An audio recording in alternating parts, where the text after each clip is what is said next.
Hello everybody, welcome back to my YouTube channel. Now you may recall a few videos ago I talked about the most overrated songs in Taylor Swifts discography, and I thought we'd do sort of the opposite and talk about songs I used to hate but I now absolutely love. However, I'm going to expand the amount of artists I talk about from Taylor Swift to all of my favourite artists because I have so many songs I really want to talk about, and basically the songs in this list are songs I underappreciated and didn't like, thought were a bit overrated, hated at some point even, but I came around on after listening to them a few times, like really had some moments with, and I absolutely love these songs. We're going to jump straight in with Maroon. Now, I don't really remember my first reaction to Maroon, however, I remember not really loving it after the first few months of listening to it.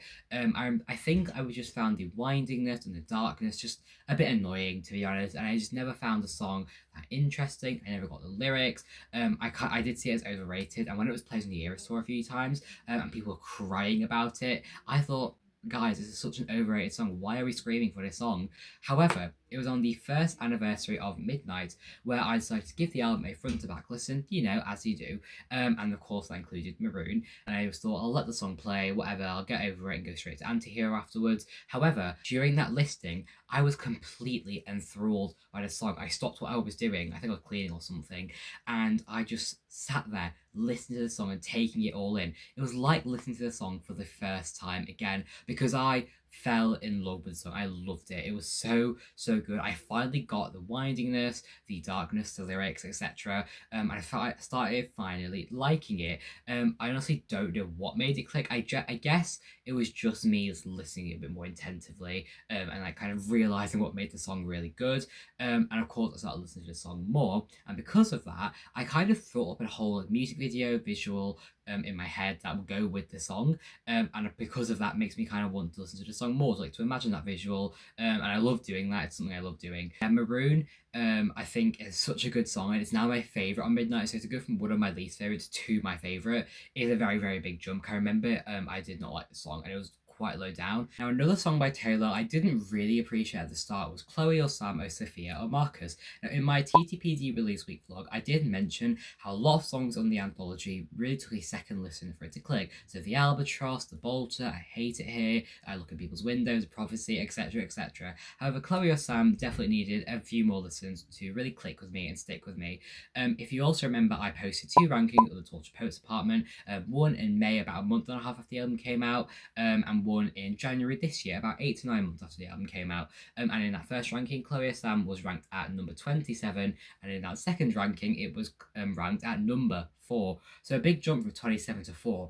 So what happened? It's a bit boring, but basically I heard some clips of Chloe or Sam online, just of the chorus, of certain parts, and I honestly really liked how it sounded. I was thinking, oh, it actually sounds pretty good, especially because I didn't listen to it that much. So I had to, you know what, I'll give it a little try, I'll give it a listen, and see if I enjoy it.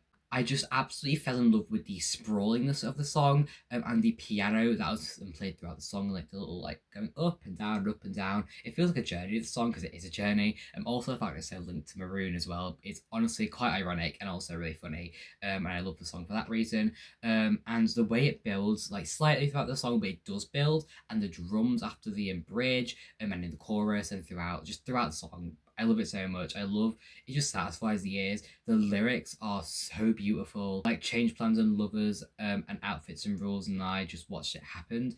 I love those lyrics so much. It's one of my favourite songs from the Tortured Poets Apartment. One thing I remember as well, when I was watching other people's reactions to the Tortured Poets Apartment, and they were reacting to Chloe or Sam, Sophia and Marcus, and they were all absolutely falling in love with it. So it's great, it's amazing. And I was like, what do these people see in it? And now I understand I was wrong.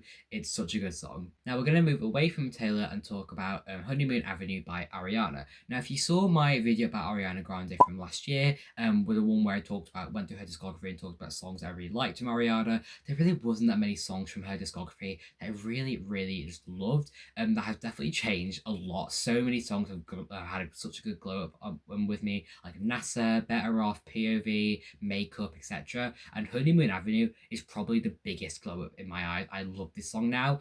And when I first listened to Honeymoon Avenue, I just didn't like the length of the song. I thought it was just far too long. I felt like it dragged on. I felt like it was too repeated. I felt like it was too much. And I felt like these length just made it really hard to listen to. And I also didn't really like the male vocals throughout the song. I found them a bit annoying. I thought they didn't need to be there personally. I also did not like the very, very severe vocal distortion towards the end of the song. Don't get me wrong, vocal distortion does work really well. I love Midnight Rain for that reason. The vocal distortion is great.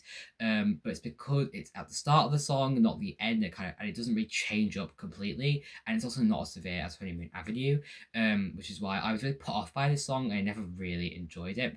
However, that was before I listened to the live from London version. When I listened to this version of Honeymoon Avenue, my life was changed. It was so, so, so good. I was thinking, oh my god, how was I sleeping on this song? It didn't have the weird male vocals in there. There wasn't the vocal distortion. The length is the perfect length for it. For the song, I think it works really, really well. I also absolutely love the arrangement of the song on the live version. I love the more orchestral standard pop production on the live from London version, rather than the more like staticky, jazzy, a bit more like experimental pop version on the OG. And that is not to knock the OG at all. I understand why people absolutely love that version. I can see why, as I'm sure you can all see why I love this version and this arrangement and this production. Yeah, I absolutely love Honeymoon Avenue for that reason. This is the version I always go to listen to. I much prefer it. I don't really listen to the original. Now the next song in this song I never really hated or disliked necessarily, but it's definitely one that I really underappreciated, and it's 360. In my 2024 music recap, when I ranked all the music I listened to in 2024, and I had like specific lists for like songs by artists I didn't usually listen to, but I had heard their songs. I remember placing 360 towards the middle, bottom sort of, and that's because I found the song was fine. It was alright. She was cute. She was fine. I just found other songs from that year better. I definitely much preferred Apple from Brat at that point in time. I just thought Apple was a lot fuller than 360. It was a much fuller song. Loved the like opening, etc. We're not gonna go too much into that. This is not about Apple. But yeah, 360. I thought it was fine. But I never really listened to it. However, in between that video coming out and my full Brat reaction coming out in end of January sort of, I had a massive shift and I fell in love with 360. Honestly, I have absolutely no idea when this happened. I guess I just started listening to the song more because seeking it out and like seeking out other songs from Brat like Sympathy's a Knife and Apple. And I decided, you know what, I'll go listen to it. And I remember just gradually starting to fall in love with different elements, like the production. I love the sparseness of the production because it still feels so full despite having not many moving parts to it. The beat is so addictive. I love that so much. It's just so fun. Yeah, the lyrics are so iconic and sassy. I love the delivery and the kind of fast singing. I think that is just so fun. When I listen to this song, I feel like an icon, because I am, and it just puts me in such a good mood. Yeah, not much to say about 360 other than that it's such a good song. Now we're going to move on to Don't Smile by Sabrina. Now, this song used to be my least favourite on Short and Sweet. I think I posted a short when I ranked Short and Sweet, and Don't Smile was at the bottom of the list. However, something similar to Maroon happened, where one day when I was listening to the song, I kind of just thought up a whole music video and visual in my head. I don't know why I do that, I just do. I just like doing it, it's fun. And I just and once I thought of that visual, it kind of made me want to go listen to the song a bit more, because like Maroon, I like to like imagine that visual in my head. Also because I was listening to it more because of that, I also started and like realizing different elements of the song, like the piano at the start, and also I just started appreciating the jazziness of the song a lot more. I think it's such a fun way to end a record. I think it's such a good album closer. One of my favourite parts of the song is the second verse. I think I love the vocal delivery, the arrangement, and how it's done. I just love that so much more than the rest of the song. The lyrics are so good, like pour my feelings in a microphone, I say it, and when the girls come home, I want one of them to take my phone and lose your number because I don't want to be tempted. Like I could go on and on about the second verse especially, but also the writing. It's just a poem, honestly. It sounds like a poem. I love the writing so much. It's so addictive. So yeah, I'm definitely starting appreciating this a lot more after I was listening to it a bit more. And because that visual I thought in my head, of course. But yeah, I love Don't Smile. Honestly, don't know why I ever thought it was bad. So for the final song in this video is a song that I truly hated, like despise. For most of the songs in this video, I kind of didn't really like them or underappreciated them, but this song I will go out of my way not to listen to it because I hated it that much, and it's We Were Happy by Taylor Swift on Fearless. Now, I've never been the biggest fan of the Fearless Vault tracks. Don't get me wrong, some of those Vault tracks are so good. Like Mr. Perfectly Fine and Bye Bye Baby are my jams. I love those songs. However, I definitely thought the Fearless Vault tracks as a whole were weaker than the rest of them. I still don't really like Don't You that much. That's When It's Alright.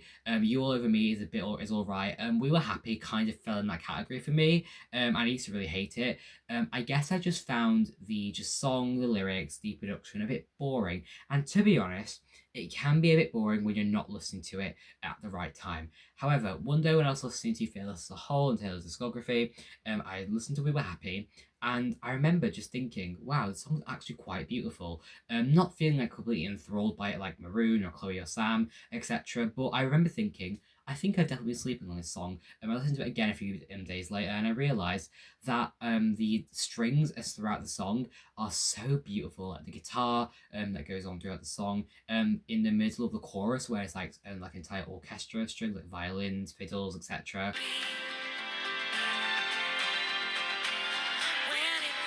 Find them so beautiful, and honestly I would listen to the full song just to hear that because it sounds so good. I also think the lyrics are quite sad. Whilst I don't think it's the best writing in the world, I still think the writing's there and it's pretty good, especially considering this was written by Taylor when she was like 15, 16, which is crazy.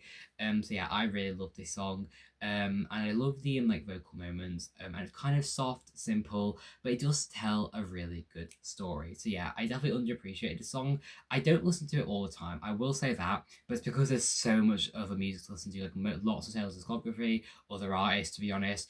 So no, I'm not always looking out for this song, but I do let it play and I enjoy it every time. Anyway, guys, I hope you enjoyed that video. Let me know what you think about my list, and let me know any songs that you've had that kind of feeling with. A song you used to hate, despise, underappreciate, but then you kind of turned over a new leaf with them and started loving them for some reason. I'd love to know what your songs like that are. Hope you guys enjoyed, and I'll see you in the next video, which actually I think the next video will be my Life of a Showgirl reaction coming out so soon. I cannot wait. But yeah, bye.